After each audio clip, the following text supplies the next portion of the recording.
दुनिया का एक ऐसा देश जो आज से कुछ साल पहले दुनिया का second highest GDP per capita वाला देश था यूएई के बाद में। अब आज भी सबसे हाईएस्ट पे है, लेकिन फैटेस्ट में, ओबीज में। ये देश दुनिया का तीसरा सबसे छोटा देश है वाटिकन सिटी और मोनाको सिटी के बाद में। कैसे ये देश इतना अमीर होके इतना गरीब हो गया? कैसे यहाँ के लोग इतने ओबीज हैं? क्या ट्रेजेडी रही होगी इस देश के साथ में? आइए जानते हैं इसी वीडियो में इस देश के बारे में।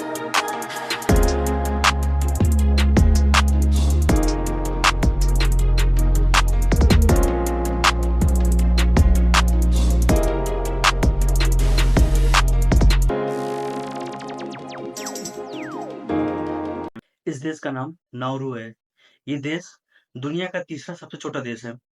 ये देश आज दुनिया भर में चर्चा में है, क्योंकि ये देश एक टाइम पे सबसे ज़्यादा अमीर होके आज सबसे ज़्यादा गरीब देश में आता है। ये देश एक आइलैंड में बसा हुआ है और ये आइलैंड लगभग कुछ 21 किलोमीटर का है और इस आइलैंड के चारों तरफ एक रिंग रोड बनाई गई है और ये इस देश के लगभग लोग सारे लोग मतलब लगभग लोग इस देश के एज पे रहते हैं।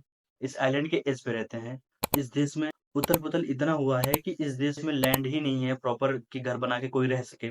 इसलिए लोग इसके एज पे रहते हैं और इसका उथल-पुथल ये क्यों हुआ है, इसको जानने के लिए इसके हिस्ट्री में चलना पड़ेगा। ये आइलैंड बिल्कुल अनडिस्कवर्ड था। 1798 में एक ब्रिटिश शिप आता है जो इस आइलैंड को डिस्कवर करता है।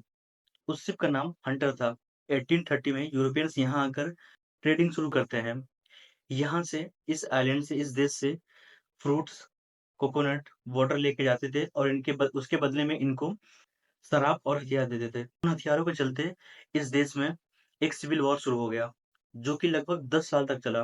उसके बाद यहाँ पे जर्मन आते हैं, जर्मन इनके सारे हथियार सीज़ कर लेते हैं और इनको बंदी बना लेते हैं, इन पर राज करने लग जाते हैं।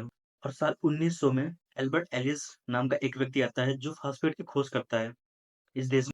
फास्फेट एक आर्टिफिशियल फर्टिलाइज़र है जो कि उस टाइम पे एग्रीकल्चर के लिए बहुत मदद करती थी। 1906 में पैसिफिक फास्फेट कंपनी जर्मन के साथ मिलकर एक एग्रीमेंट साइन होता है, जिसके बाद फास्फेट की माइनिंग शुरू हो जाती है। उसके बाद वर्ल्ड वार फर्स्ट होता है जिसमें जर्मन हार जाता है। लीग ऑफ माइंडेड के हिसाब से जो नाउरू की एडमिनिस्ट्रेशन थी वो आ जाती है न्यूजीलैंड, ऑस्ट्रेलिया और यूके के अंडर। फिर क्या होना था, ब्रिटिश ने दबा के फास्फेट निकाला। इस फास्फेट को 0.5 रुपीस पर टन के हिसाब से लेते और न्यूजीलैंड, ऑस्ट्रेलिया के जो फार्मर होते थे उनको 200 गुना ज़्यादा दाम में बेचते थे उनको। और फिर 1942 में जापानीज़ एम्पायर यहाँ आते हैं, जमकर फास्फेट की एक्सप्लॉइट करते हैं और यहाँ के लोग को टॉर्चर करते हैं। फिर होता है वर्ल्ड वॉर 2 जिसमें जर्मनी, इटली जैसे फ्रांस जैसे देश हार जाते हैं और इस देश का एडमिनिस्ट्रेशन दोबारा फिर से ऑस्ट्रेलिया, न्यूजीलैंड और यूके के अंडर आ जाता है। न्यूजीलैंड, ऑस्ट्रेलिया, यूके के पास फिर से ये एडमिनिस्ट्रेशन आने के बाद वो जमकर फास्फेट की माइनिंग करना शुरू कर देते हैं और फिर 1964 में ऑस्ट्रेलिया इस देश के लोगों को एक ऑफर देती है कि तुम लोग इस ये देश छोड़ के किसी और दूसरे आइलैंड पे शिफ्ट हो जाओ या फिर ऑस्ट्रेलियन सिटीजनशिप ले लो। बट ये लोग मना कर देते हैं क्योंकि ये लोग अपना आइडेंटिटी खोना नहीं चाहते थे और ये आज़ाद होना चाहते थे। तो फाइनली 31 जनवरी 1968 को ये देश आज़ाद हो जाता है। उसके बाद फिर यहाँ पे आते हैं पॉलिटिशियन और पॉलिटिशियन को पता था कि जो सबसे ज़्यादा पैसे आने हैं वो फास्फेट से ही आने हैं। तो वो भी यही माइनिंग शुरू कर देते हैं फास्फेट की। ये फास्फेट की माइनिंग का काम रुकता नहीं है। ये पहले ऑस्ट्रेलिया, न्यूज़ीलैंड, यूके करते थे। उसके बाद फिर अब यहाँ के जो नेता लोग थे वो शुरू कर दिए। उससे फिर नेगेटिव इम्पैक्ट हो रहा था। इस यहाँ के एनवायरनमेंट को, यहाँ के लोगों को, यहाँ के क्लाइमेट को, उसको बिल्कुल नज़रअंदाज किया गया। उसको बिल्कुल ध्यान में रखा ही नहीं गया कि इसमें यहाँ पे कुछ ऐसा हो रहा है और माइनिंग लगातार चालू रही। माइनिंग और कोई रुकावट नहीं आई, माइनिंग का काम चलता रहा। 1970s 80s में यहाँ की जीडीपी इतनी हाईएस्ट हो गई कि जीडीपी पर कैपिटल जो है वो दुनिया में सेकंड नंबर पे आ गई, यूएई के बाद में। और यहाँ के करप्ट पॉलिटिशियन माइनिंग से तो पैसा कमा ही रहे थे, उसके साथ-साथ ऑस्ट्रेलिया से भी अपने कंपनसेट के पैसे माँगे और उन वो सब पैसे इकट्ठा करके यहाँ की गवर्नमेंट ने क्या किया, ज़िप लाइन बनाया, नाउरू एयरलाइन जैसी एयरलाइन्स बनाए, फॉरेन इन्वेस्टमेंट किया, कई सारी बड़ी-बड़ी बिल्डिंगें, ऑफिसेज़, रेस्टोरेंट ओपन किए आस-पास के देशों में। कुछ लोगों ने तो स्पोर्ट कार भी खरीद लिया। इस छोटे से देश के लिए, जहाँ पर आप पैदल पूरे देश घूम सकते हो, उस देश के लिए स्पोर्ट कार खरीद लिया, पैसे का शो ऑफ करने के लिए। और एक आर्टिकल बताता है कि इस एक आदमी ने तो स्पोर्ट्स कार खरीदी बाहर से वो डिलीवर होते-होते वो आदमी इतना मोटा हो गया कि जब वो कार डिलीवर हुई, तो वो उस कार में आया ही नहीं। क्या फ़ायदा हुआ? बट कभी ना कभी तो फ़ॉस्फ़ेट रिज़र्व जो था वो खत्म होना ही था। तो 1990s आते-आते इनका फ़ॉस्फ़ेट रिज़र्व खत्म होने लगा और इनके जो फ़ॉरेन इन्वेस्टमेंट थे, जो इनकी इंटरनेशनल इन्वेस्टमेंट था, वो सब क्रैश होने लगा।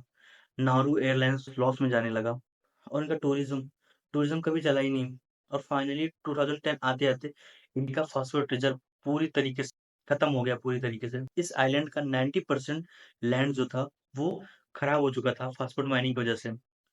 यहाँ पर एग्रीकल्चर हो नहीं सकता था। फ्रूट्स यहाँ के खाने लायक बचे नहीं थे, फ्रूट्स थे ही नहीं, तो खाने लायक क्या बचते? देश पूरी तरीके से खोखला हो गया और लोग जो है वो एजेस पे रहने लगे मतलब इस देश के इस लैंड के किनारे-किनारे रहने लगे जो रिंग सर्कल बताया था मैंने वीडियो की शुरुआत में। उस उसके पास रहने लगे और जो पानी था वो भी खराब हो गया था। उसमें भी फ़ॉस्फ़ेट पाए जाने लगे थे और जो आस-पास इनके समुद्र में आस-पास मछलियाँ थी, उनमें भी मेटल पाए जाने लगे थे, तो जो मछलियाँ थी वो भी खाने लायक नहीं बची। इसी वजह से यहाँ पे ना कोई एग्रीकल्चर हो सकता था, ना कोई फ्रूट था। और ना ही इनके पास पीने के लिए पानी बचा था। इनके जो सामान थे इनके पास कुछ बचा नहीं था तो अब इनको बाहर से परचेज़ करना ही पड़ा। इनके जो सामान है वो ऑस्ट्रेलिया से आते हैं और ये शिप से आते हैं तो लगभग 6 से 10 दिन लग जाते हैं ये शिप को आने में। इनके पास जो सामान आता है वो आने में लगभग 6 से 10 दिन लग जाते हैं। अगर इस देश में पानी अगर खत्म हो गया, किसी भी स्टोर में पानी नहीं है, तो आपको 6 से 10 दिन बाद ही मिलेगा। फिर आप पानी के लिए तरस जाओगे। यहाँ के लोग आम तौर पर ज़्यादा सोडा या फिर नूडल जैसी चीज़ें ज़्यादा खाते हैं, ज़्यादा कंज़्यूम करते हैं, जिसकी वज़ह से ये बहुत ज़्यादा ओबीज़ होने यही कारण है इनका मोटा होने का, यही कारण है इनके ओबीज़ होने का, जिसकी वज़ह से यहाँ के लोग अनहेल्दी होने लगे और बहुत ज़्यादा ओबीज़ होने लगे। इसीलिए इसको लिस्ट किया जाता है दुनिया के सबसे ओबीज़ कंट्रीज़ में और दुनिया के गरीब देश में भी। वो क्या है ना, जैसे हम बच्चे अगर रोते रहते तो उनको हम कुछ टॉफ़ी या कुछ चीज़ें दे के हम चुप करा लेते हैं ना, सेम इस देश के लोगों के साथ यहाँ की गवर्नमेंट ने भी किया। यहाँ की गवर्नमेंट ने यहाँ के लोगों को गवर्नमेंट जॉब दे दी, फ्री सर्विसेज़ दे दिए, जिसके बाद में ये लोग किसी चीज़ का कोई मतलब ही नहीं रहा है, मतलब कुछ बोलना ही नहीं चाहा इन लोगों ने कि इस इसके बाद दोस देश में कुछ होगा या नहीं होगा। फ़ॉस्फ़ेट की माइनिंग के बाद इस देश में कुछ क्या इफ़ेक्ट आएगा, क्या नेगेटिव इम्पैक्ट पड़ेंगे, कुछ भी नहीं। यहाँ के लोगों ने कुछ भी नहीं जाना, कुछ भी नहीं सोचा, बस वो अपनी लाइफ़ एन्जॉय करने लगे और ऐसी अच्छी-खासी मतलब स्पोर्ट्स कार लेने लग गए, एन्जॉय करने लग गए। तो आज ये हालत हो गई देश की। यही कारण है कि इस देश में इस कदर गरीबी आ गई। आज इस टाइम पे गाड़ियाँ इस कदर पड़ी हैं रोड किनारे कि उनका कोई पूछने वाला नहीं है और ना ही इनके पास स्पेस है जहाँ पे इनको वेस्ट में डाल सकें या फिर इनको वेस्ट करके या फिर रिसाइकिल करके कुछ भी बना सकें क्योंकि उनके पास इतना पैसा ही नहीं है कि उसका कुछ रीयूज़ कर सकें। इस देश में सिर्फ़ और सिर्फ़ मात्र 2 होटल हैं और मात्र 2 ही एटीएम हैं और यहाँ पे जो फ्लाइटें आती हैं वो हफ़्ते में सिर्फ़ 2 दिन आती हैं। अगर आप और यहाँ के जो हॉस्पिटल हैं, वो टाइम-टाइम पर ही ओपन होते हैं। अगर आपको कोई बड़ी बीमारी हो गई, आप ज़्यादा सीरियस हो गए, जो यहाँ के हॉस्पिटल में इलाज उसका नहीं हो पा रहा है, तो आपकी मौत तय है। क्योंकि अब यहाँ पे जो यहाँ पे फ्लाइटें हैं, वो सिर्फ़ हफ़्ते में 2 दिन आ रही हैं और बीच में अगर आपको कुछ हो जाता है, तो फिर आप बाहर जा ही नहीं सकते हो और जो यहाँ का एयरपोर्ट है, वो जब फ्लाइट लैंड करती है और जब तक फ्लाइट टेक ऑफ करती है, तब तक के लिए वो उसको कवर किया जाता है और उसके बाद वो ओपन कर दिया जाता है। पब्लिक यहाँ पे आके फुटबॉल खेलती है, वॉलीबॉल खेलती है, बाइक चलाते हैं इस पे।